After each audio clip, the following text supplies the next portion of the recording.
The time is exactly 8:35 a.m. News and views moving along, and our next guest is Minister Senzo Mchunu, our new Minister of Police. He previously served as the Minister of Water and Sanitation and Minister of Public Service and Administration.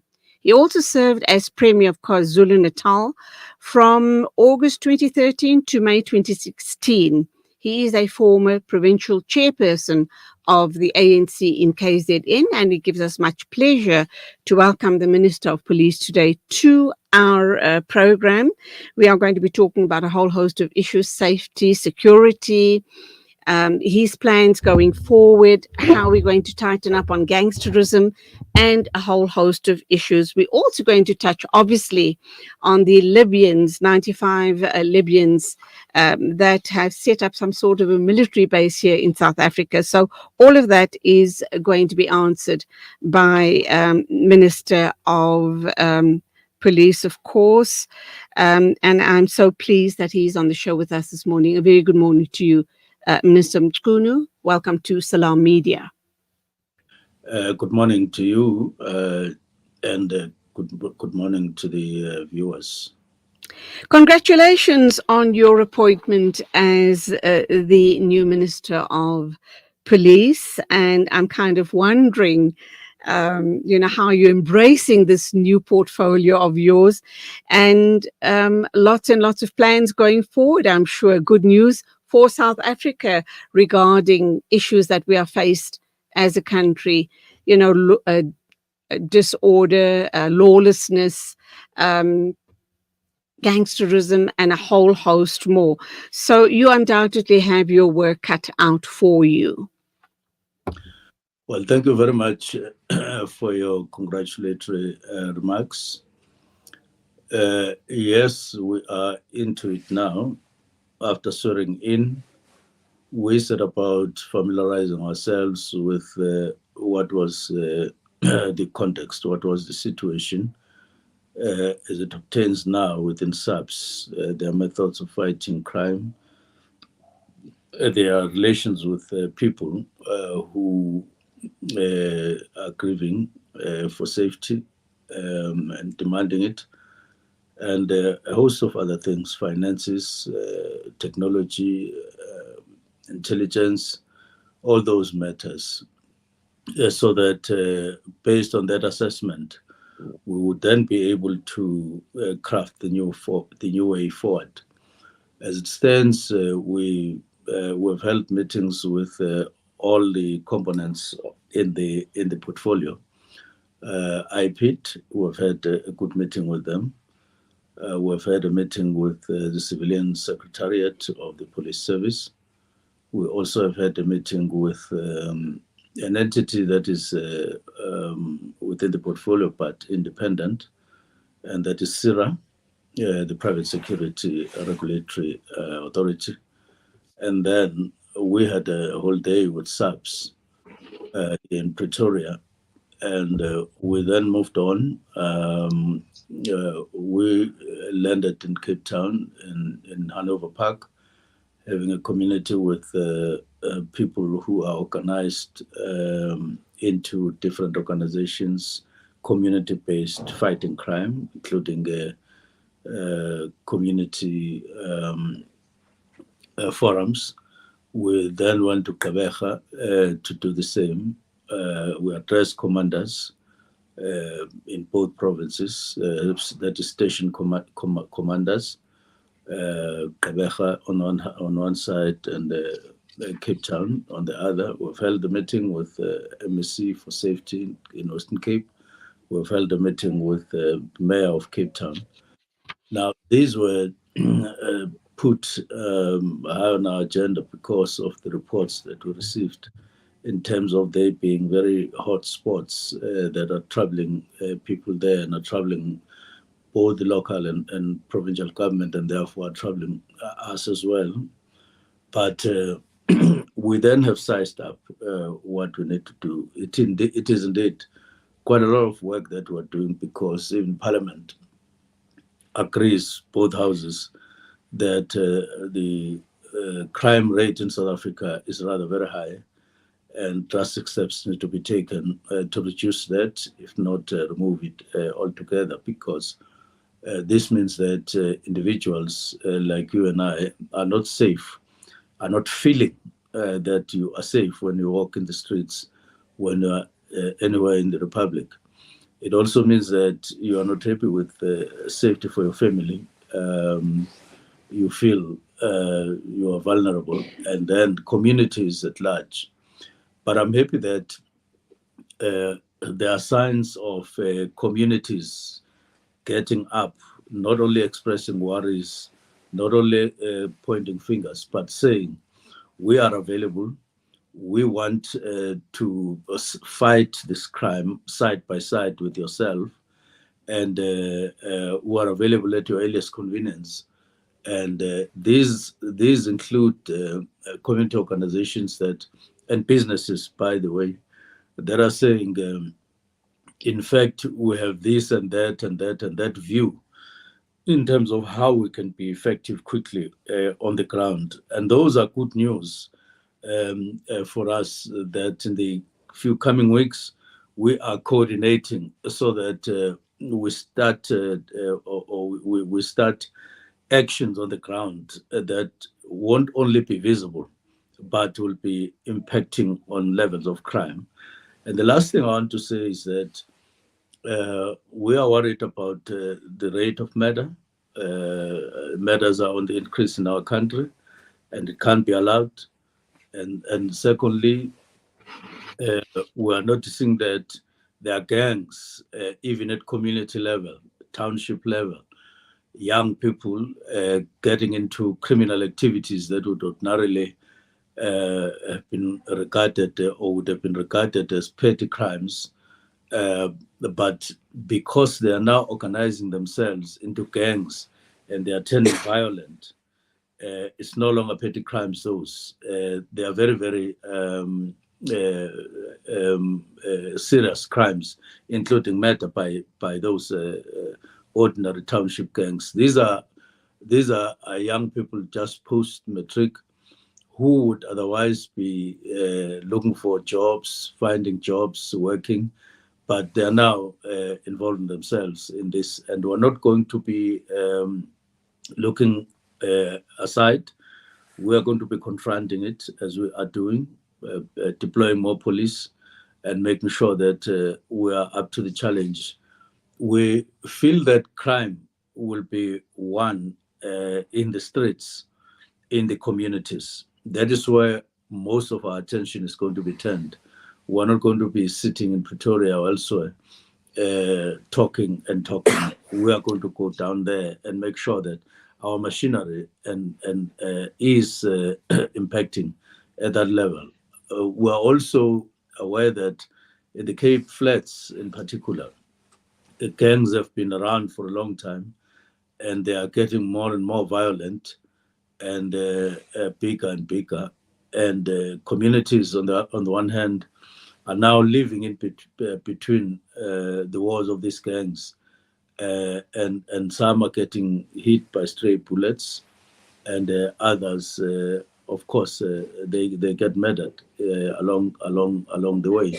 Okay, But so can I come in here, Minister? yeah, yeah, You've touched on very valid and serious issues that we're facing as a country and as as communities. The issue around gangsterism, and we do know that employment needs to be available for these youth. If we don't step up the issue around employment, this issue is going to plague us for years and years on end. So that's a huge challenge for you in terms of fighting this type of crime. Gangsterism is intertwined, sadly, with prostitution and the drug trade in South Africa. And it's a very, very serious issue. We need to truly have more boots on the ground. I think the other issue is the training of police personnel. They need to be properly and adequately trained to take on these challenges. So I'm more than certain you are looking at those issues. And undoubtedly, the number one issue is gangsterism and high rates of crime. The other crime that is really gaining momentum in our country is kidnapping. Initially, it was rich business people. Now it seems that people are just grabbing anybody off the streets for whatever they can get and extort out of their families. Last but not least is the issue around GBV. Are the police personnel in South Africa going to take that situation more seriously, because we have very high rates of femicide as well? So you could respond to that. And finally, we will get to the situation of the 95 odd Libyans that were found running this military training camp in White River. So please do respond to my questions regarding the fitness of police, properly trained, boots on the ground, GBV, and much, much more. And of course, let's not forget your biggest challenge as the Minister of Police is the drug trade that is rife in South Africa. Yes, let me start with GBV. It's a scourge. It's really embarrassing, and at a very shocking rate, and its brutality to women. Our take is that we are not going to make it alone, because when you look at training of police, it normally doesn't include welfare issues, post-victim activities. And so what we're saying, I've written a letter to my colleague in social development seeking a meeting to elaborately discuss this, such that we have social development officials or workers in every police station, so that when there are incidents of this nature and they come to the awareness of police in a police station, we are able to do our side, which is criminal side of whatever would have happened, which is reactive. But we want social development, on the other hand, to take over victims, deal with them, but we want them to gain insight. We think they will gain insight in terms of what needs to be done on the preventive side. GBV ordinarily is difficult in part to deal with proactively. It's at home, is normally between two individuals who would have been supposed to be lovers and so on. But it does happen that a savage male would just attack a woman in whatever situation. So we've got to join our efforts together and deal with this matter, and we are going forward. We are also going to be meeting Minister of Correctional Services. We've written a letter because some of these organized crimes are organized right inside prisons. We have learned As we've that seen, yes, as we've seen on the raid in Southern City a few days ago. huge criminal Shocking. activities. Yes, they are planned, and there's no doubt, and there's a lot of evidence. And outside the best thing, there are lots and lots others that have come to the fore as having been planned by individuals. Myself, I'm a victim in 2019 of a crime committed by somebody who was doing who is doing 15 years in a Pietermaritzburg prison, via a cell phone that was hacked, and crimes were committed, getting money from people in my name. But let me pass that and go to what you've spoken about, and that is drugs. If you look at drugs in South Africa, are around, and it's running like wildfire, and it's all over the country. Um, and it is in taxi ranks, in bus ranks. It is in tables, under the tables of hawkers. It is in communities sold by individuals from homes and from elsewhere. There are also small manufacturing plants in suburbs and in areas. We've just discovered what seems to be the biggest bust on drugs manufacturing in the country in Groblersdal, where three Mexicans have been arrested, plus the owner of the farm. So we are dealing with something that is threatening to become an industry on its own, and it needs to be confronted. The roots thereof, the origins thereof, because not all drugs get manufactured here, although they are getting about setting them up within the country, Okay. and So, so on. Minister, can I come in here? That does Yes, speak to us about the problem with our borders, because you've talked about the Mexicans in Groblersdal. We're now also going to be talking about the Libyans in White River. yes. That says a lot about our borders, and how is it that these people gain access to our country to come and conduct nefarious business dealings here, promoting prostitution, drugs, and crimes of all levels.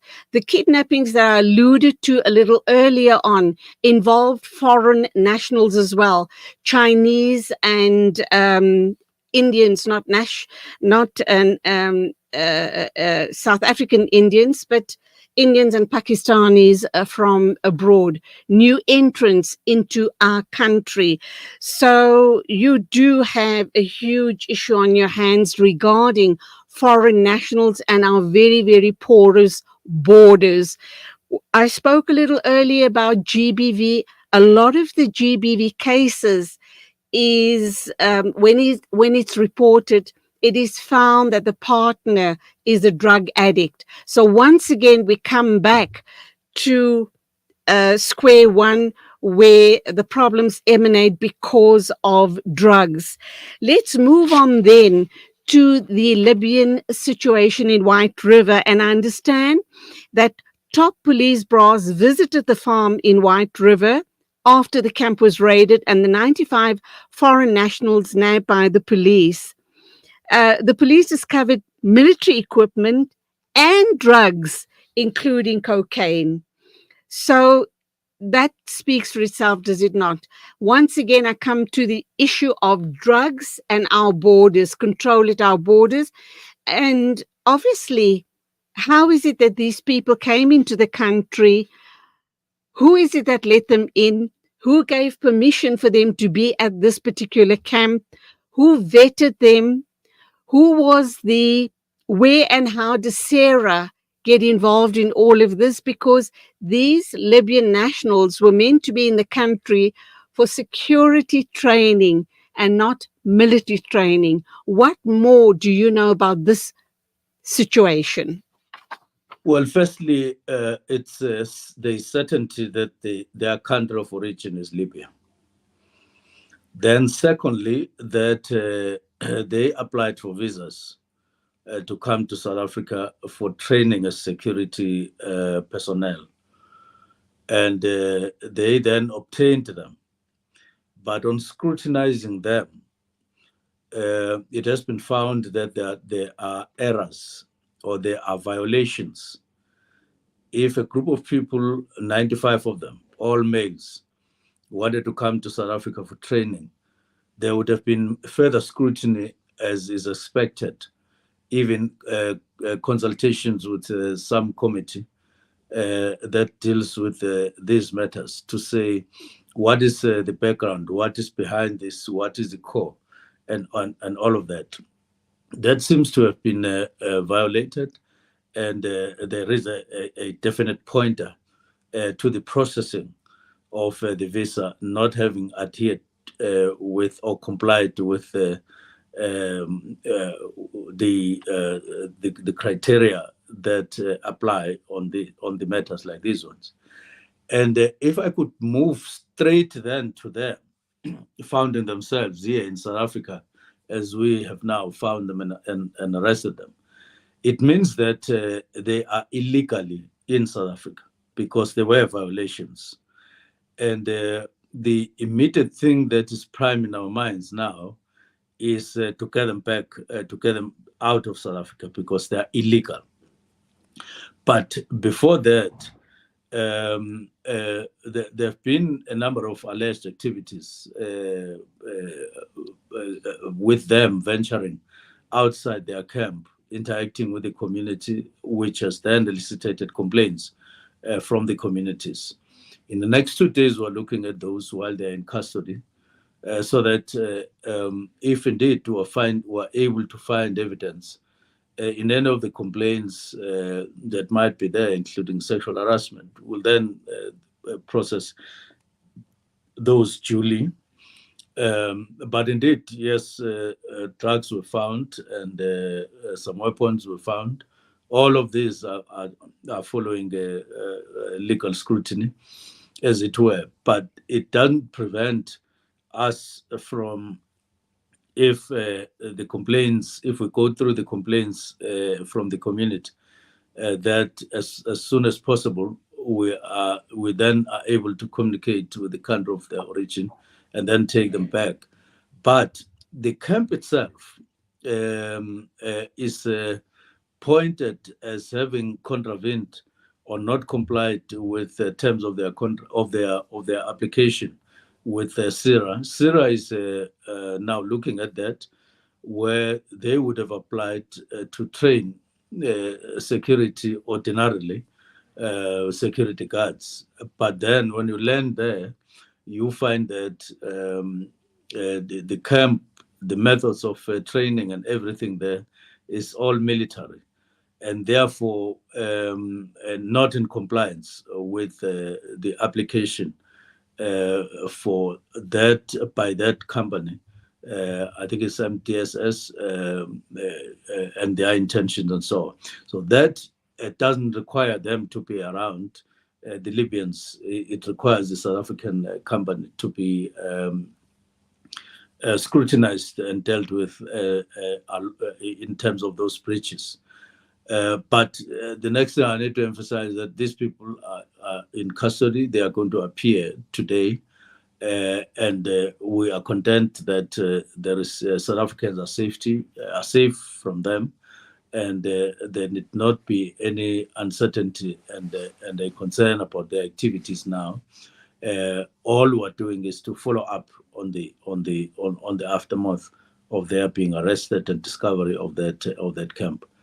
But from earlier questions, I could just take confirm what you're saying, confirm those concerns, and confirm that we are dealing with them. Now, it's no longer a question of arresting somebody who has drugs, but it is to check where they got them from and how, and where do they originate.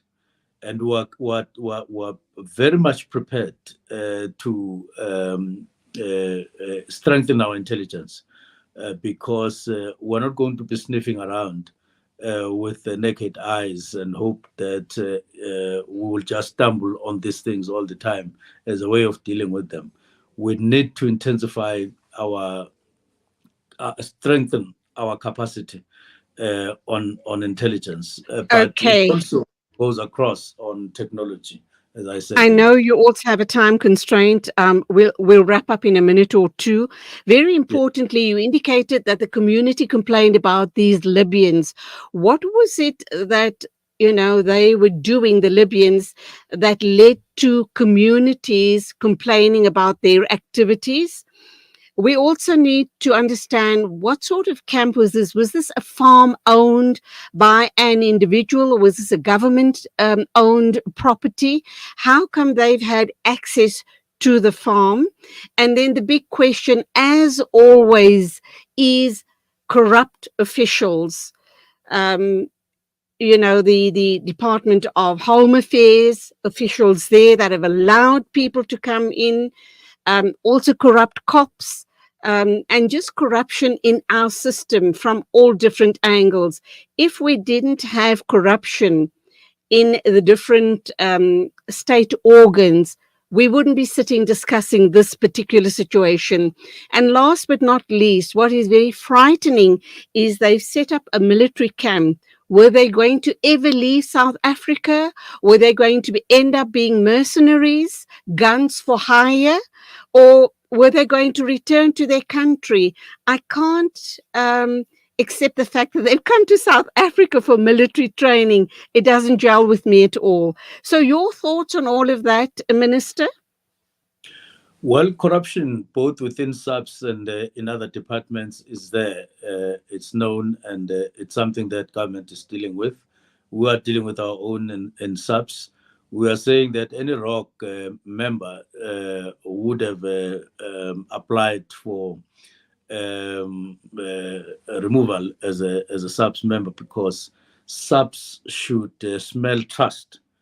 They should when people look at them, they should ooze integrity, and they should ooze confidence as custodians of law and order in South Africa, upholding the constitution and making sure that we're a stable country, free of crime and all of that. Now, on the other hand, that camp belongs to Base, Mr. Base. It's his own property. The other questions on what would have happened after training and so on, we are allowed to raise our opinions and so on, but they would have been expected to go back in terms of their visas. But it's now neither here nor there. The main thing is that what is the extent of such bases in South Africa? What are the circumstances that we now need to look at should any other application, or should we discover any other activity? So we're out there looking at similar things. Already, a number of people have raised concerns about a number of security companies in the country that may be doing a similar thing, but under the guise of their licenses. So it means that we are looking at tightening whatever we need to tighten in terms of security companies doing training, and subject them to scrutiny, so that we don't have such things happening under our noses, and then raising concerns and anxiety among citizens in the country. And that's going to go a long way. We have a meeting with CIRA that was already set up so that we can tighten guns control in general. And therefore, I would say we are firm in control as far as that one is concerned, and we're looking at others, of course, because we need to follow the leads, as I say, and we're interested in making sure that South Africa is safe, and that the country is safe, and tighten all other angles going forward, learning from this experience. The owner of the farm, I do know that you've got to go, and thank you for indulging me with all of these questions. The owner of the farm, is he going to be held accountable for allowing this to happen on his farm? And I did ask you the question about what sort of complaints have you received Oh, from the yes. community that led to this investigation? Well, in part, it was them getting sick or ill, going to clinics or hospitals, and in particular one hospital where a number of them needed to be treated, and they were not behaving like patients, ordinary patients. They were kind of quite rough to the Oh, nurse, and which raised their ire, and they started raising that with the provincial government of Pumalanga. And they were also visiting ship-ins where commotions happened, and people came to realize that there are people amongst us who are foreign, who speak a foreign language, and who we don't understand. So this is how it came to the fore. But what is going to happen to Mr. Bass is that once CIRA has finalized all their issues, and firmly establish that Base didn't comply with the terms of his application in terms of the nature of training that he would have ordinarily done, as opposed to what he ended up doing, then the law would take its course. Okay, we'll leave it there. You've been very, very generous with your time. I do hope we can talk again sometime in the future. I leave you with this thought, Minister, and hopefully when we talk again, you can respond to it. What worries me is these 95 Libyans, and if there are similar other camps around the country, could be some sort of a third force in our country that could create a whole host of problems for us as South Africa. But let's leave it there. I do know you have time constraints. Thank you indeed for your time and your insights this morning. And we are going to look to you to keep South Africa safe. Thank you, Minister. God But bless. I will not disappoint. Thank you. We'll hold you to that. We'll hold you to that. It is it is Thank six you. after nine. Thank you indeed. 6 after 9 o'clock. We are running a bit over time, but of course, it was an important discussion that I was having with the Minister of Police, and let's see what happens going forward. Thank you indeed for being a part of this conversation, and let's move along with another ad break before we have further interviews on the show this morning.